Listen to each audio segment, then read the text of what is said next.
Tenez mon bébé, je vais chanter, dit Keisha en tendant le petit Tyler, âgé d'accent grave peine 8 mois, à une femme du public qui la fixait avec un mélange de pitié et d'inconfort.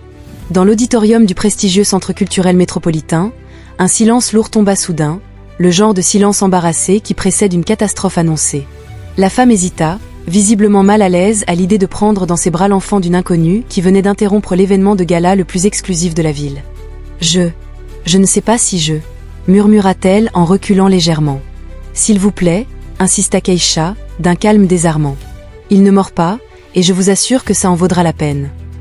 Ce qui devait être une élégante soirée de levée de fonds pour la rénovation du théâtre venait de se transformer en spectacle improvisé.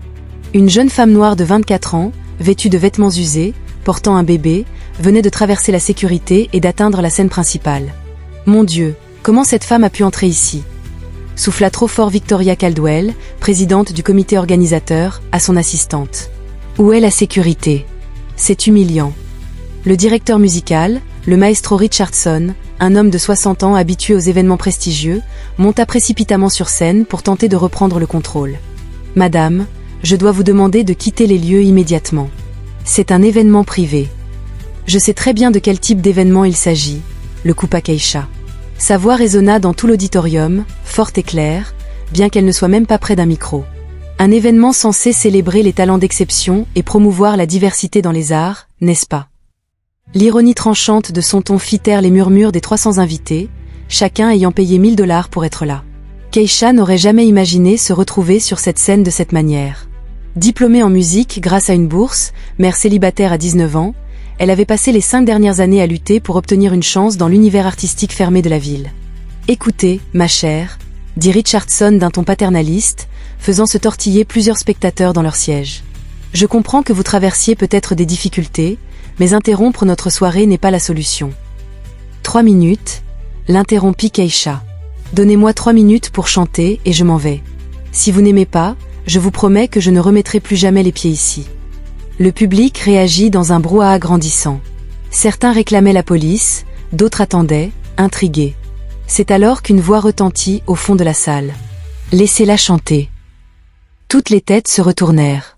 C'était Jonathan Mitchell, le critique musical le plus respecté de la ville, dont les avis pouvaient façonner, ou briser, des carrières. À 40 ans, il avait révélé certains des plus grands talents de la décennie. Sa présence ici était déjà un honneur rare. « Jonathan, tu ne peux pas être sérieux, » protesta Victoria, outrée. « Cette femme s'est introduite dans notre événement. Nous ne pouvons pas. »« Si, » répondit Jonathan en montant calmement les marches latérales de la scène. « Je connais cette jeune femme. Et si elle dit qu'elle peut chanter, alors nous devrions l'écouter. » L'auditorium devint encore plus silencieux. Comment un critique aussi influ pouvait-il connaître cette intruse ? Keisha croisa son regard, et un bref instant de connivence passa entre eux, une compréhension intime que personne dans la salle ne pouvait saisir. 3 minutes, céda Richardson, forcé par la présence du critique. Mais si ça vire au cirque ? Ça n'arrivera pas, répondit Keisha, parvenant enfin à convaincre la femme de tenir Tyler, miraculeusement paisible malgré l'agitation. Ce sera inoubliable. Alors qu'elle se plaçait au centre de la scène, certains spectateurs sortirent déjà leur téléphone, convaincus qu'ils allaient assister à un désastre. Les projecteurs dessinaient un contraste dramatique autour de sa silhouette solitaire. Pour la première fois de la soirée, le centre culturel était totalement silencieux. Ce que personne dans ce public privilégié n'imaginait, c'est que chaque regard méprisant, chaque remarque condescendante, chaque soupir d'impatience allait bientôt se transformer en stupéfaction, et en un moment qui marquerait l'histoire du lieu à jamais. Si cette histoire de courage vous touche, abonnez-vous pour découvrir comment une simple mère célibataire allait transformer la soirée la plus élitiste de la ville en un instant que personne n'oublierait. Ce que le public ignorait, c'est que Keisha et Jonathan avaient un passé commun remontant à 5 ans, à l'époque où elle croyait encore que le talent et le travail suffisaient à franchir les barrières invisibles du monde musical élitiste. 3 ans de conservatoire, 2 ans de master, pourquoi ?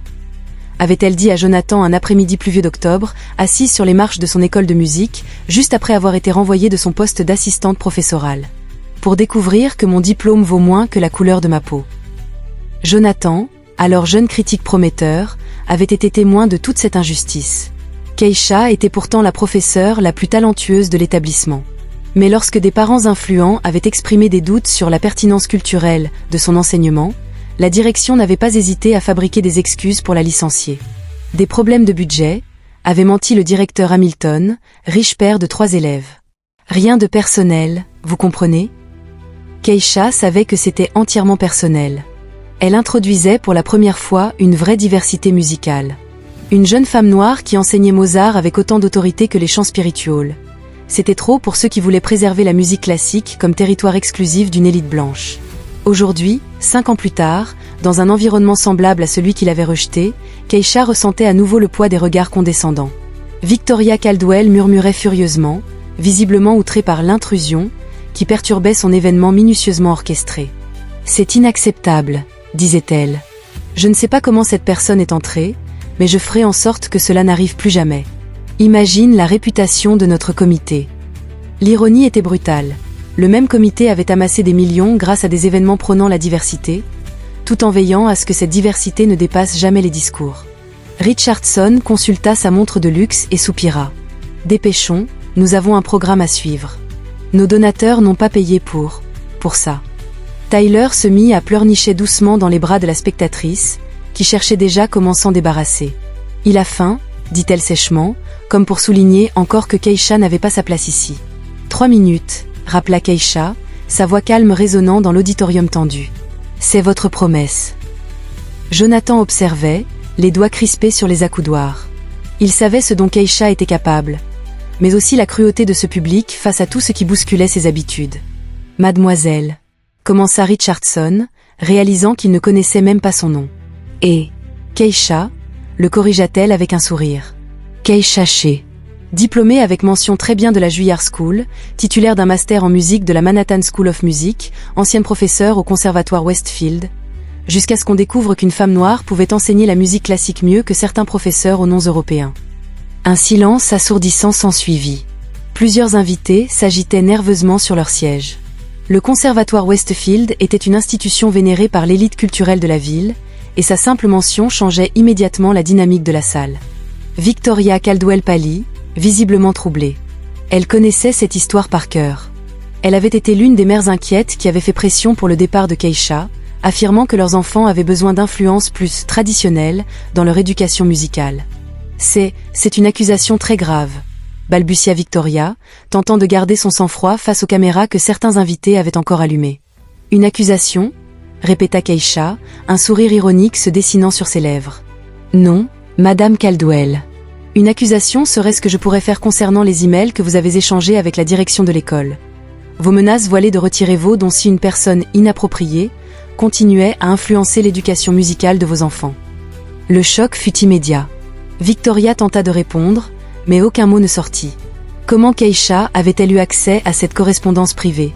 Richardson fit un pas en avant, essayant de reprendre le contrôle. Même avec vos références impressionnantes, cela ne vous donne pas le droit d'interrompre notre événement ni de lancer des accusations sans fondement. 3 minutes, répéta Keisha, ignorant complètement sa tentative d'intimidation. Vous m'avez promis 3 minutes, et je compte bien en utiliser chaque seconde. Tyler, toujours agité, remua dans ses bras. Keisha s'approcha pour le reprendre.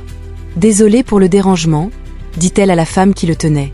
Sa voix se fit plus douce, adressée au bébé. Papa te regarde à la télévision, mon chéri.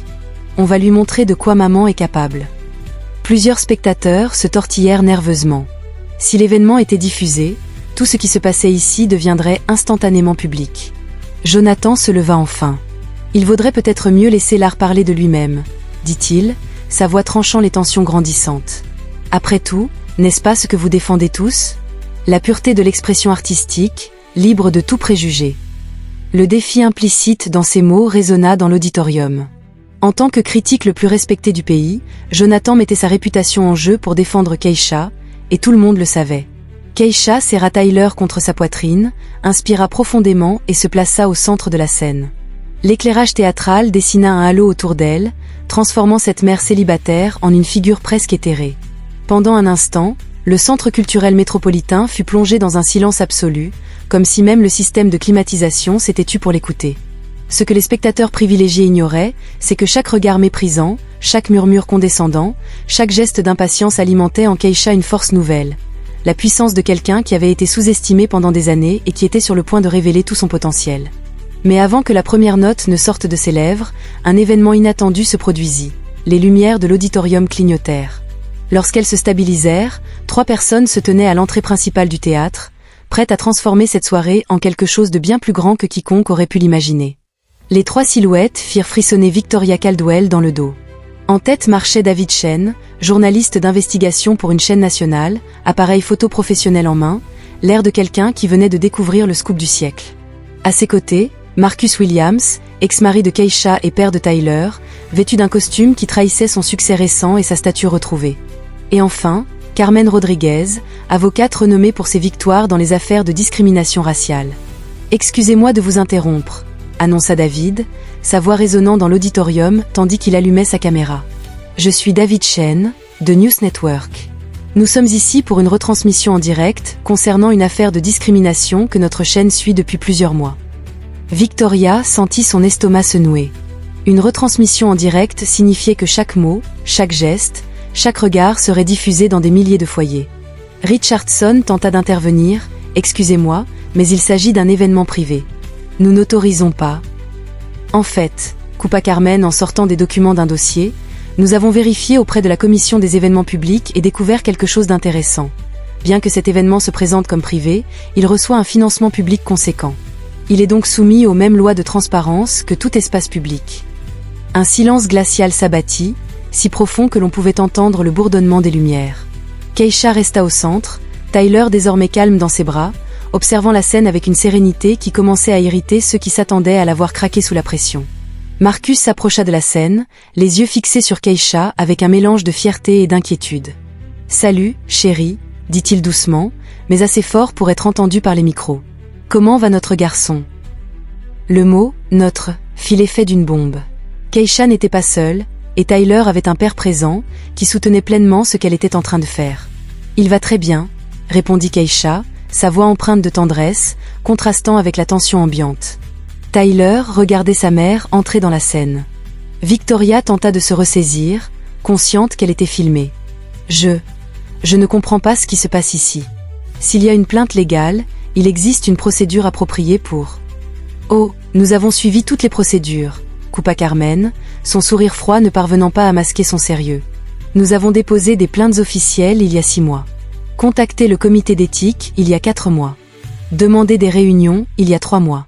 Et chaque tentative de dialogue civilisé a été systématiquement ignorée. » David pointa la caméra directement sur Victoria. « Madame Caldwell, pouvez-vous commenter les emails que vous avez envoyés au conservatoire Westfield en 2019, dans lesquels vous suggériez que la présence d'un professeur culturellement inapproprié nuisait à la pureté de l'éducation musicale de votre fille ?» Victoria pâlit. « Ce sont des communications privées. Vous ne pouvez pas. »« Privées ?» répéta Carmen en sortant d'autres documents. « Lorsqu'elles sont envoyées à l'adresse officielle d'un établissement financé par des fonds publics et utilisées pour justifier un licenciement discriminatoire, elles deviennent la preuve d'une violation des droits civils. » Jonathan, qui était resté silencieux jusqu'ici, se leva enfin. « Peut-être est-il temps de laisser parler l'artiste, » dit-il en se tournant vers Keisha. « Après tout, c'est pour ça que vous êtes venu, non ?» Keisha hocha la tête, serrant Tyler contre sa poitrine. « Exactement, professeur Mitchell. » La fermeté de sa voix surprit tout le monde. « 3 minutes. C'est ce qu'ils m'ont promis. 3 minutes, c'est tout ce dont j'ai besoin pour montrer exactement ce qu'ils ont perdu en décidant que ma couleur de peau importait plus que mon talent. » Richardson regarda nerveusement les caméras, puis Victoria, cherchant visiblement une issue. « Écoutez, si c'est un piège pour un procès. »« Un piège ?» Pour la première fois, la voix de Keisha laissa transparaître une vraie indignation. « Monsieur Richardson, j'ai obtenu mon diplôme avec mention très bien à Juillard. J'ai un master à Manhattan. J'ai enseigné dans le conservatoire le plus respecté de cette ville jusqu'à ce que je sois licencié pour des raisons soi-disant budgétaires, une semaine après que des parents aient remis en question mon adéquation culturelle. » Elle fit une pause, regardant directement la caméra de David. « La seule chose que j'ai montée de toute pièce, c'est cette occasion de vous montrer à vous et à tout le pays ce qui se passe lorsque les préjugés se déguisent en tradition. » Tyler laissa échapper un petit rire, comme pour approuver sa mère. Le son innocent résonna dans l'auditorium tendu, contrastant avec la cruauté de l'environnement. Victoria tenta un dernier argument. « Même si vous avez les qualifications que vous prétendez avoir, cela ne vous donne pas le droit d'interrompre notre événement et d'exposer des personnes innocentes à une embuscade médiatique. » « Innocente ?» leva Carmen un sourcil. Madame Caldwell, vous avez orchestré une campagne pour écarter une enseignante qualifiée en raison de préjugés raciaux. Nous avons documenté réunions secrètes, emails discriminatoires et enregistrements de conversations où des stratégies étaient discutées. Le public commença à murmurer nerveusement. Certains tentaient de s'éclipser discrètement, d'autres vérifiaient leur téléphone pour confirmer qu'ils étaient bien en direct. L'atmosphère de supériorité culturelle qui dominait la soirée se transformait en panique à peine dissimulée. David braqua la caméra sur le public. Pour nos téléspectateurs, nous sommes au Centre culturel métropolitain où un gala apparemment exclusif est devenu le théâtre d'une démonstration dramatique de discrimination institutionnelle. Keisha inspira profondément, ressentant le poids du moment. Des années d'humiliation, des mois de préparation juridique, des semaines de coordination avec les médias, tout avait conduit à cet instant. « Professeur Mitchell, dit-elle, vous avez un jour affirmé que le véritable art a le pouvoir de transformer les consciences. Êtes-vous prêt à en être témoin ?» Jonathan sourit, ses yeux brillants d'attente. « J'attends ce moment depuis 5 ans, Keisha. La scène est à vous. » Tyler se blottit davantage contre sa mère, ses yeux se fermant comme s'il pressentait quelque chose de magique. Keisha scruta le public, les caméras allumées, les visages mêlant curiosité, peur et malaise, et laissa un léger sourire confiant se dessiner sur ses lèvres. Sous le poids de tous ses regards, ses mains se posèrent autour de Tyler, prête à prendre le micro. Mais quiconque observait attentivement aurait remarqué que ce n'était pas de la nervosité. C'était le contrôle absolu d'une personne sur le point de réécrire sa propre histoire, et de redéfinir l'excellence pour toute une société. Elle serra Tyler contre elle, ferma les yeux un instant et commença à chanter, sans accompagnement instrumental.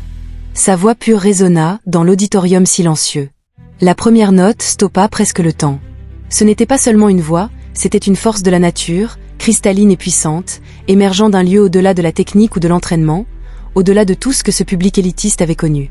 Elle entama une interprétation ancestrale, chargée de spiritual, de douleurs historiques transformées en transcendance, donnant voix à des générations réduites au silence, désormais libérées à travers elle.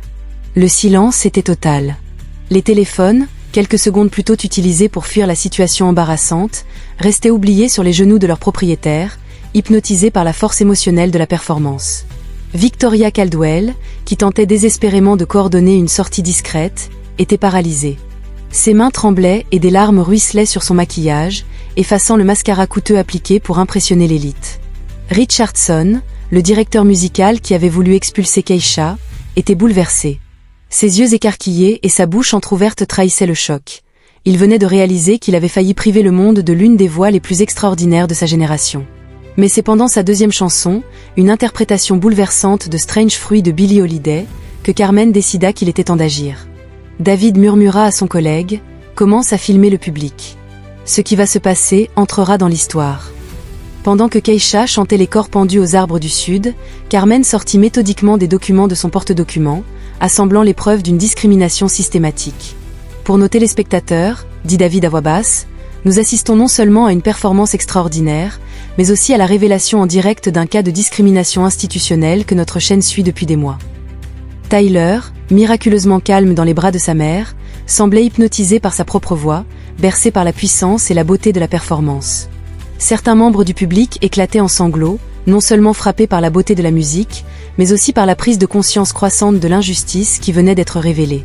Lorsque Keisha termina sa performance, un silence quasi religieux régna pendant presque une minute entière.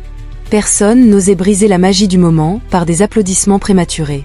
C'est alors que Carmen monta sur scène, micro à la main, se tournant vers les caméras. « Mesdames et messieurs, je m'appelle Carmen Rodriguez et je représente légalement Keisha depuis 6 mois. Ce que vous venez de voir n'était pas seulement une performance musicale exceptionnelle, mais la voix d'une femme qui a été systématiquement réduite au silence par un réseau de discrimination institutionnelle. » Victoria tenta de se lever, visiblement paniquée. « C'est absurde. Nous n'avons pas. » Madame Caldwell, l'interrompit Carmen en brandissant un dossier rempli de documents, vous voudrez peut-être écouter certains des emails que vous avez envoyés au conservatoire Westfield. Carmen fit signe à David, qui braqua la caméra sur Victoria, tandis qu'elle lisait à voix haute un email officiel. Citation textuelle, 15 mars 2019. Je suis profondément préoccupée par l'influence culturelle inappropriée dont bénéficie ma fille. Une enseignante qui insiste pour mélanger des styles musico-ethniques à notre programme classique traditionnel compromet la pureté de l'éducation pour laquelle nous payons. Des murmures choqués parcoururent l'auditorium. Plusieurs spectateurs se retournèrent pour observer Victoria, visiblement tremblante. Carmen poursuivit, sa voix résonnant avec netteté dans la salle. Email du 22 mars. Si l'administration ne prend pas de mesures pour éliminer les influences culturellement divisives du corps enseignant, moi-même et d'autres familles seront contraints de reconsidérer notre soutien financier important à l'établissement. C'est hors contexte, s'écria Victoria, désespérée. Vous ne pouvez pas. Carmen sourit froidement. Nous allons vous fournir tout le contexte nécessaire. Elle lut alors un autre email. Email du 2 avril. Madame Caldwell, il ne s'agit évidemment pas de racisme, mais de maintenir des normes appropriées. Il existe certainement des professeurs plus traditionnels disponibles pour ce poste. Richardson tenta d'intervenir, mais Carmen se tourna vers lui. Monsieur Richardson, en tant que directeur musical ayant signé le licenciement de Keisha pour des raisons budgétaires, pouvez-vous expliquer pourquoi le budget pour les professeurs a été miraculeusement rétabli une semaine plus tard, lorsque le poste a été pourvu par un candidat moins qualifié mais, par coïncidence, fils d'un des plus grands donateurs de l'institution? Le directeur pâlit. Ce sont des questions administratives. Complexes. Balbutia-t-il. Jonathan Mitchell se leva enfin, la voix chargée d'indignation. Richardson, j'ai assisté aux réunions administratives. Vous avez littéralement dit que certains parents s'inquiétaient de l'adéquation culturelle, et qu'il serait plus prudent de choisir quelqu'un de moins controversé. Marcus, qui observait la scène depuis le début, s'avança. Pour ceux qui nous regardent à la maison, je veux clarifier quelque chose. Ma femme n'est pas une mère désespérée et intrusive. Elle est titulaire d'une maîtrise de la Manhattan School of Music, a enseigné pendant 3 ans, et elle est ici aujourd'hui parce que toutes les portes que nous avons essayé d'ouvrir par les voies appropriées nous ont été fermées. Carmen acquiesça. Exactement. Nous avons déposé une plainte officielle auprès de la Commission des droits civils il y a 6 mois. Ignoré. Nous avons demandé à rencontrer le conseil d'administration il y a 4 mois. Refusé. Nous avons tenté les voies légales appropriées il y a 3 mois. On nous a répondu qu'il n'y avait aucune base pour une enquête. David braqua la caméra sur le public, capturant les expressions de choc, de honte et d'indignation. Carmen poursuivit. Ce n'est que lorsque notre chaîne s'est intéressée à cette affaire que nous avons découvert des irrégularités dans le recrutement au conservatoire. Par coïncidence, d'autres professeurs qualifiés issus de minorités avaient été licenciés pour raisons budgétaires au cours des 5 dernières années, suite à des plaintes similaires de parents inquiets. Victoria tenta un ultime argument. Même si certains malentendus ont eu lieu, cela ne justifie pas cette humiliation publique. Keisha, qui était restée silencieuse, prit enfin la parole. Madame Caldwell, dit-elle calmement, la seule humiliation ici est de voir des personnes en position de pouvoir utiliser leur influence pour faire taire celles qui les dérangent. Je ne suis pas venue pour humilier qui que ce soit. Je suis venue pour chanter. Que ma voix, mon éducation et mon talent dérangent, ceux qui veulent garder l'art comme territoire exclusif de l'élite blanche en dit plus sur eux que sur moi. Tyler esquissa un petit sourire, comme pour approuver les paroles de sa mère, créant un moment de tendresse au milieu de la tension. Carmen brandit un dernier document. Pour finir, voici l'évaluation des performances de Keisha au conservatoire, datée d'1 semaine avant son licenciement. Notes exceptionnelles dans tous les domaines, élève progressant remarquablement, recommandé pour le poste de professeur titulaire. L'auditorium était silencieux. Victoria pleurait, non pas d'émotion pour la musique, mais de honte et de panique. Richardson fixait le sol, incapable de soutenir le regard de qui que ce soit. 1 semaine plus tard, poursuivit Carmen sans relâche, cette même enseignante exceptionnelle a été licenciée pour performance insuffisante. Quelle étrange coïncidence. David se tourna vers la caméra pour un dernier commentaire. Pour nos téléspectateurs, nous concluons une retransmission en direct véritablement historique depuis le Centre culturel métropolitain, où une soirée censée célébrer les arts s'est transformée en exposition accablante de la manière dont les préjugés systématiques opèrent dans les institutions culturelles les plus prestigieuses du pays. Alors que les flashs des appareils photo capturaient chaque expression de choc, de honte et de reconnaissance tardive dans l'auditorium, une chose était évidente. Ce n'était pas seulement une victoire pour Keisha, mais un moment historique qui allait redéfinir la manière dont l'élite culturelle de la ville se percevrait dorénavant. Au centre de cette salle, où régnait autrefois une discrimination déguisée en tradition, une nouvelle réalité prenait forme. Telle une symphonie retrouvant enfin son harmonie après des années de notes dissonantes, ce moment démontrait que la véritable excellence ne connaît ni couleur, ni classe sociale, ni barrières imposées par ceux qui redoutent la grandeur authentique.